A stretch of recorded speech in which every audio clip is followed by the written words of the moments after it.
Hello' everyone easy Assam exam চেনেলটোলৈ সকলোকে স্বাগতম আজিৰ ভিডিঅ'টোত আমি 5 ডিচেম্বৰ 2025 ডেইলি কাৰেণ্ট এফেয়াৰ ছেশ্যনখিনি ইয়াতে ডিছকাছ কৰিম অ'কে যিখিনি নেকি আমি আছাম ট্ৰিবিউন দ্য চেণ্টিনেল আৰু ডিফাৰেণ্ট আদাৰ ইম্পৰ্টেণ্ট নিউজ পেপাৰৰ পৰা আমি কালেক্ট কৰিছোঁ ঠিক আছে অ'কে এই গোটেইখিনি কাৰেণ্ট এফেয়াৰৰ PDF-ৰ কাৰণে তোমালোকে আমাৰ টেলিগ্ৰাম চেনেল জইন কৰিব পাৰা যাৰ নেকি লিংক ডিছক্ৰিপশ্যন বক্সত দিয়া আছে আৰু তাৰ লগতে আমাৰ চেনেলটো তোমালোকে ছাবস্ক্ৰাইব কৰিব পাৰা আপকামিং ডিফাৰেণ্ট আমাৰ ভিডিঅ'ছৰ কাৰণে আৰু ডেইলি কাৰেণ্ট এফেয়াৰ আৰু ডিফাৰেণ্ট আদাৰ ভিডিঅ'ছৰ কাৰণে ঠিক আছে চ' আজি ভিডিঅ'টো আমি ইয়াতে আৰম্ভ কৰোঁ চ' প্ৰথম টপিকটো হৈছে মোদী পুটিন ছামিট যিহেতু যোৱাকালিৰ পৰা আমি দেখি আছোঁ যে ৰাছিয়ান যোন প্ৰেছিডেণ্ট ভ্লাডিমিৰ পুটিন ইয়াতে আহিছে আমাৰ দিল্লীত ৰাইট চ' নিউজটো ওলাই আহিছে চ' তোমালোকৰ ডাইৰেক্টলি এডিআৰিত কুৱেশ্যন আহিব পাৰে যে লাষ্ট ইয়েৰ কোনটো মাহত বা কোনটো তাৰিখত ইয়াতে পুটিন দিল্লীত আহিছিলে বা পুটিন ইয়াতে ইণ্ডিয়াত আহিছিলে বুলি তোমালোক কুৱেশ্যন সুধিব পাৰে বিকজ মেইন প্ৰব্লেমটো হৈছে বা মেইন ইছ্যুটো হৈছে আমাৰ এক্সাম পইণ্ট অফ ভিউৰ পৰা যদি আমি চাওঁ ৰাছিয়া আৰু ইণ্ডিয়াৰ যোনটো অইল ডিল বা যোনটো আমি খাৰুৱা তেল এওঁলোকৰ পৰা কিনি আছোঁ কম দামত বা মাৰ্কেটৰ পৰা ৰাইট সেই বস্তুটোৰ কাৰণে কি হৈছে USA বহুতখিনি ইয়াতে চেংচনছ লগাইছে ৰাইট আৰু যাৰ কাৰণে বহুত বেছি ইম্পৰ্টেণ্ট এজ অফ নাও যোনটো আমাৰ ৱৰ্ল্ড পলিটিক্স চলি আছে আৰু তাৰ পৰা ডাইৰেক্টলি তোমালোকৰ তাত কুৱেশ্যন সুধিব পাৰে ঠিক আছে ৰাইট অ'কে চ' আমি নিউজখিনি অলপ চাই লওঁ চ' এইখিনি নিউজ বহুত বেছি ইম্পৰ্টেণ্ট নহয় from Euro exam point of view just তোমালোকে মনত ৰাখিবা যে এনেকুৱা কথা কিছুমান হৈছিলে চ' ষ্টেটমেণ্ট বেছ কুৱেশ্যনো যদি আহে ইউ কেন easily tackle dot as well ঠিক আছে চ' ৰাছিয়ান প্ৰেছিডেণ্ট ইয়াতে ভ্লাডিমিৰ পুটিন আহিলে 27 ঘণ্টাৰ এটা অফিচিয়েল ভিজিট লৈ কিনে ইণ্ডিয়াত তেওঁ আহিছে after a gap of around 4 years so' 4 বছৰৰ পিছত তেওঁ ইয়াতে আহিছে right the visit aims to strengthen the 80-year-old India Russia partnership despite the current global tensions so' current global tension মানে কাৰেণ্ট গ্ল'বেলি যোনটো এটা ইছ্যু চলি আছে ৰিগাৰ্ডিং আমাৰ ইউক্ৰেইন ৰাছিয়া ৱাৰ বা ইণ্ডিয়াৰ Reliance with the Russia regarding the oil বা আমাৰ ক্ৰুড অইলৰ কাৰণে যোনটো আমি কিনি আছোঁ ৰাইট চ' তাৰ কাৰণে US is not very much happy okay so' সেই বস্তুটোৰ কাৰণে আমি কি দেখা পাইছোঁ এটা গ্ল'বেলি এটা টেনশ্যন ক্ৰিয়েট হোৱা আমি ইয়াতে দেখা পাই আছোঁ ঠিক আছে তাৰ লগতে কি সুধিছে যে Modi is hosting a private dinner for Putin as a reciprocal gesture to the hospitality showed in the Moscow last year so' Moscow last year যেতিয়া গৈছিলে মোদী চ' তাৰে ৰেচিপ্ৰচিটি মানে হ'ল সেই বস্তুটোৰ অনুদান দিবৰ কাৰণে ঠিক আছে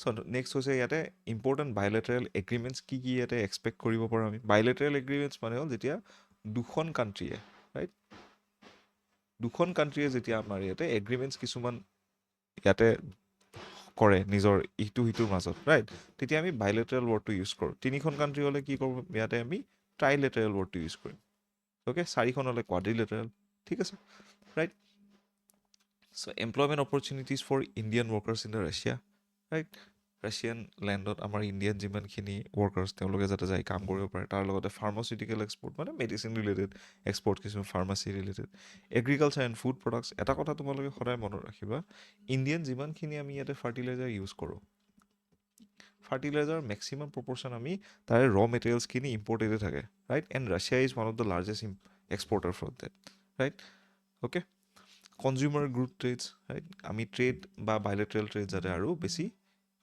এগ্ৰেছিভলি বঢ়াব পাৰোঁ ঠিক আছে so' the leaders earlier travel together in the Tianjin China during the Shanghai corporation organisation summit শ্ব'ইং দি কণ্টিনিউড এংগেজমেণ্ট চ' এইটো আমাৰ ফিনিচিং লাইন য'ত নেকি আমি লাষ্ট দেখা পাইছিলোঁ চেংঘাই কৰ্পৰেশ্যন অৰ্গেনাইজেশ্যন তোমালোকে চাগে নিউজত ফ'ল' কৰি আছা তিয়ানজিন চাইনাত ভ্লাডিমিৰ পুটিনো তাতে গৈছিলেগৈ ঠিক আছে চ' ইয়াৰ পৰা তোমালোকে MCQ বেছ কুৱেশ্যন ক'ত এক্সপেক্ট কৰিব পাৰা ADIটো এক্সপেক্ট কৰিব পাৰা লগতে APSC অথবা আমাৰ আদাৰ ডিপাৰ্টমেণ্টেল এক্সামিনেশ্যনত ঠিক আছে চ' তাৰপিছতে topic number 2 that is the special revision বা SR electoral rolls in Assam এই নিউজটো আমাৰ কণ্টিনিউৱেশ্যন নিউজ হয় আগৰ আমি ইয়াত আৰু এটা নিউজ কৰিছিলোঁ যেতিয়া নেকি স্পেচিয়েল ৰিভিজনৰ বিষয়ে তাতে ইন জেনেৰেল কোৱা হৈছিলে ঠিক আছে চ' স্পেচিয়েল ৰিভিজন যে ইনক্লুড কৰা গৈছে অসমত বা সেই বস্তুটো যে কাৰ্যক্ষম হৈছে বা আগবাঢ়িছে তাৰ কাম সেই বস্তুটো ইয়াতে দেখুওৱা হৈছে য'ত নেকি কি হৈছে প্ৰায় 29 লাখ হাউচ হোল্ডত ইয়াতে কাম আগবাঢ়িছেগৈ স্পেচিয়েল ৰিভিজনৰ ৰাইট য'ত নেকি কি হৈছে ইয়াতে পাইছে তেওঁলোকে 1,67,000 মানুহ ইয়াতে ডেথ পাইছে মানে তেওঁলোক ঢুকাইছে কিন্তু তেওঁলোকৰ নাম এতিয়ালৈকে ভোটাৰ লিষ্টৰ পৰা বাহিৰ কৰা হোৱা নাছিল ঠিক আছে তাৰপিছত 1,29,000 প্ৰায় ইয়াতে নিজৰ জাগা সলনি কৰিছে, যাৰ কাৰণে নেকি তেওঁলোকৰ ভোটাৰ লিষ্টৰ নাম সলনি হ'ব। ঠিক আছে, তাৰ লগতে 2,63,000 ইয়াতে নতুনকৈ বা 18+ ইলেক্টৰ ইয়াতে আইডেণ্টিফাই হৈছে, যোনে নেকি নতুনকৈ এইবাৰ ভোট দিব বা তেওঁলোকৰ নাম এতিয়া ভোটাৰ লিষ্টত সোমাবগৈ। আৰু 65,000 ৰাফলি আৰু নিউ ইলেক্টৰ্ছ ইয়াতে আইডেণ্টিফাই হ'ব। ঠিক আছে, এতিয়া এইবিলাক ডেটা আমাৰ এক্সামৰ কাৰণে ইমান বেছি ইম্পৰ্টেণ্ট নহয়, ৰাইট? তোমালোকে জাষ্ট এইবিলাক আমি APSC মেইনছতো লিখিব দৰকাৰ নাই। ঠিক আছে, জাষ্ট ৰাফলি ইমানখিনি লিখিলেও হৈ যাব। ঠিক আছে, এইখিনি এই কাৰণে ইম্পৰ্টেণ্ট যাতে তোমালোকে এটা আইডিয়া কৰিব পাৰা, স্পেচিয়েল ৰিভিজন হোৱাৰ কাৰণে আমাৰ ইয়াতে ইমানখিনি আমাৰ ইম্প্ৰুভমেণ্ট দেখা পাইছোঁ বা ইমানখিনি কেছেছ ইয়াতে ধৰা পৰিছে। তেতিয়া কি কৰাটো সহজ আমাৰ কাৰণে, যিমানবিলাক জেনেৰেলাইজ ষ্টেটমেণ্ট থাকে প্ৰাইমেৰিলি APSC প্ৰিলিমছত বা APSC ডিপাৰ্টমেণ্টেল এক্সামিনেশ্যনত আমি জেনেৰেলাইজ ষ্টেটমেণ্টবিলাক কৰিব পাৰোঁ। ঠিক আছে, ৰাইট? চ' মেকানিজমটো কেনেকৈ চলে ইয়াতে? Appeal against the decision of the electoral registration officer can be made against to the district magistrate. So' let's suppose এনেকুৱা কিছুমান চাৰ্কামষ্টাঞ্চেছ আহিল যাৰ কাৰণে নেকি কি ইলেক্টৰেল ৰুলৰ পৰা লেটছ ছাপ'জ নহ'ব লগাকৈ কাৰোবাৰ নাম ইয়াতে নোহোৱা হৈ গ'ল, ৰাইট? তেতিয়া আমি কি কৰিব লাগিব? ইয়াতে ইলেক্টৰেল ৰেজিষ্ট্ৰেশ্যন অফিচাৰৰ এগেইনষ্টত আমি যেতিয়া সেই ডিচিশ্যনটো এগেইনষ্টত যেতিয়া আমি এপিল কৰিম, ৰাইট, তেতিয়া আমি ডিষ্ট্ৰিক্ট মেজিষ্ট্ৰেটৰ ওচৰলৈ যাব লাগিব, ৰাইট? আৰু appeal against the district magistrate decision can be made to the chief electoral officer, right? So' যদি সেই ডিষ্ট্ৰিক্ট মেজিষ্ট্ৰেটজনে তোমাৰ সেই নাম অন্তৰ্ভুক্তিটো ইয়াতে বা নাম ডিলিশ্যনটো ইয়াতে যদি এণ্টাৰটেইন নকৰে, তেতিয়া আমি ক'ত যাব লাগিব? ইয়াতে চিফ ইলেক্টৰেল অফিচাৰ আছামলৈকে যাব লাগিব। Okay, the revision is based on rigorous field visit verification starting from the November 2022। Okay, so' November 22 তাৰিখৰ পৰা এইটো ফিল্ড ভেৰিফিকেশ্যন আৰম্ভ হৈছে। কোনে কৰিছে ফিল্ড ভেৰিফিকেশ্যন? এবাৰ বুথ লেভেল অফিচাৰ বা block level officer, okay, right, BLO কৰিছে। ঠিক আছে, চ' ইয়াতে বুথ লেভেল অফিচাৰ্ছ আছে আমাৰ have been deployed roughly around 29,000.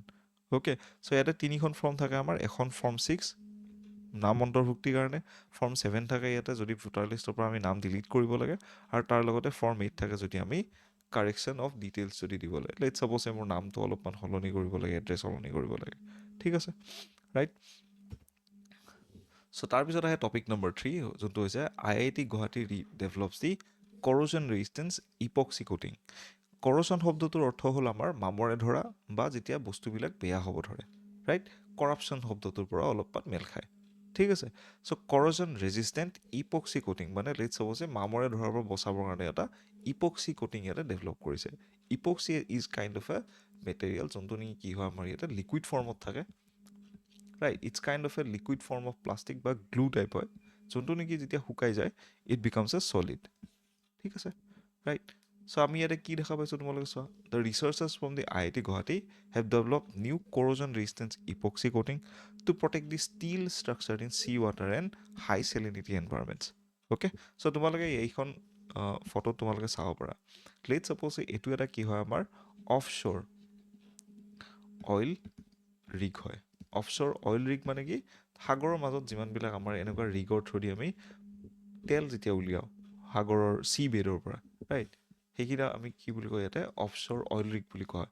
এইবিলাকত এনেকৈ মামৰে ধৰে, ৰাইট? এই মামৰৰ পৰা পৰিত্ৰাণ পাবলৈ বা এই ষ্ট্ৰাকচাৰবিলাকক বচাবৰ কাৰণে এই ইপক্সি কোটিংটো ইয়াতে ডেভেলপ কৰা হৈছে, right? The research is published in the journal advance engineering materials. বহুত বেছি ইম্পৰ্টেণ্ট নহয়, বাট তোমালোকে এটলিষ্ট এইটো মনত ৰাখিবা যে IIT গুৱাহাটী এই বস্তুটো ডেভেলপ কৰিছে। ডাইৰেক্টলি কুৱেশ্যনত বা ষ্টেটমেণ্ট ডাটা দি কিনে কুৱেশ্যন সুধিব পাৰে। ঠিক আছে, চ' এতিয়া তোমালোকে এটা বস্তু মনত ৰাখিবা, আমাৰ ধাতুবিলাক বা মেটেল, ৰাইট, সেইবিলাক কেনেকৈ ইয়াতে মামৰে ধৰে। একদম সহজ সৰলভাৱে যদি মই ক'ব যাওঁ, যদি লেটছ ছাপ'জ আমাৰ এইটো যদি ধাতু, চ' তাৰ যদি কণ্টেক্ট ইয়াতে পানী মইশ্চাৰ বা ইয়াতে চল্টৰ লগত যদি আহে, তেতিয়া আমি কি দেখা পাওঁ? ইয়াতে ৰাষ্টিং দেখা পাওঁ, ৰাইট? যদি এই কণ্টেক্টটো যদি আমি ইয়াতে এটা বেলেগ এটা কিবা লেয়াৰ দি কিনে যদি কাটি দিব পাৰোঁ, ৰাইট, তেতিয়া আমি কি দেখা পাম? ইয়াতে এই কৰ'শ্যন হোৱাটো আমি ৰোধ কৰিব পাৰিম।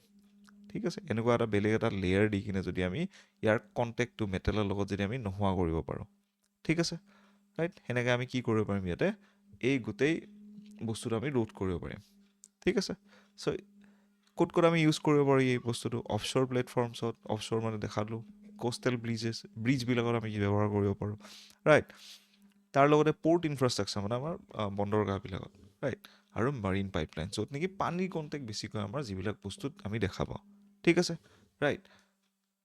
চ' কৰজন মেজৰ ইণ্ডাষ্ট্ৰিয়েল ডিজাষ্টাৰৰ লগত লিংক, যেনেকৈ আমাৰ ভোপাল গেছ ট্ৰেজেডি, তাৰপিছত 1992 গুৱাডালাজাৰ এক্সপ্ল'জনতো আছে, অ'কে। চ' এই নিউ কোটিংটোত কি কি বস্তু আছে তাৰ বিষয়ে অলপ আমি চাই লওঁ। So' traditional coating develop the microscopic defects over time allowing moisture and salt to enter. Microscopic defect মানে কি, লেটছ চাপ'জ আমাৰ এইটো যদি এটা পেইণ্ট লেয়াৰ, ইয়াতে সৰু সৰু সৰু সৰু সৰু সৰু আমাৰ ইয়াতে প'ৰ্ছ কিছুমান ডেভেলপ হ'ব, যাৰ থ্ৰুদি নেকি মইশ্চাৰ এণ্টাৰ কৰি কিনে ইয়াতে আমাৰ কি হ'ব পাৰে, সেই গোটেই মেটেল শ্বীটটোত বেয়া কৰি দিব পাৰে, ৰাইট। চ' ইয়াৰ এগেইনষ্টত তোমালোকৰ ৰিডিউচড গ্ৰেফিন অক্সাইড আমি লগাব আছে, ইয়াতে জিংক অক্সাইড আছে আৰু পলিএনিলিন আছে, যোনটো আমি PANI বুলি কওঁ, ঠিক আছে। চ' এইখিনি তোমালোকে এটলিষ্ট মেমৰাইজ কৰিব ট্ৰাই কৰিবা, ঠিক আছে। So' this is the first time these three materials have been combined in the single epoxy coating for marine corrosion protection here, ঠিক আছে। চ' ফাৰ্ষ্ট টাইম এইখিনি বস্তু আমি ব্যৱহাৰ কৰিছোঁ, ফৰ্মছ এ ডেন্সাৰ এণ্ড মোৰ uniform protective Barrier, right. Dancer মানে কি, আমাৰ বহুত ডাঠ, আৰু ইউনিফৰ্ম মানে কি সকলোখিনি জেগাতে একে সমানৰ থিকনেছ আমি যেতিয়া দেখা পাম, তেতিয়া এই বস্তু আমি ইউনিফৰ্ম বুলি কওঁ, ঠিক আছে। শ্ব'জ the stronger adhesion to the steel surfaces, right. Steel চাৰ্ফেচেছৰ লগত কি এই গোটেই কোটিংটো ইয়াতে ধুনীয়াকৈ লাগি ধৰে, সেই বস্তুটোক আমি কি বুলি কওঁ, ইয়াতে এথেশ্যন বুলি কওঁ, ঠিক আছে। চ' আজি ক্লাছটোত ইমানখিনি আছিলে, আশা কৰোঁ তোমালোকে গোটেই ভিডিঅ'টো চাই ভাল পালা, ৰাইট। তলৰ এই QR কোডটো স্কেন কৰি কিনে আমাৰ টেলিগ্ৰাম চেনেলত তোমালোকে জইন কৰিব পাৰা এই PDFটো ডাউনলোড কৰিবৰ কাৰণে, আৰু আমাৰ চেনেলটো তোমালোকে ছাবস্ক্ৰাইব কৰিব পাৰা ফৰ দি আপকামিং যিমানবিলাক ভিডিঅ'ছ আছে, যোনবিলাক নেকি আমি ADRE হওক বা APSCৰ কাৰণে, বা আমাৰ যিমানবিলাক ডিপাৰ্টমেণ্টেল এক্সামিনেশ্যন, ৰাইট, বা অসম পুলিচৰ কাৰণে আমি যিমানবিলাক ভিডিঅ'ছ লৈ আহিম সেইবিলাক পাবৰ কাৰণে। Thank you everyone, have a good day.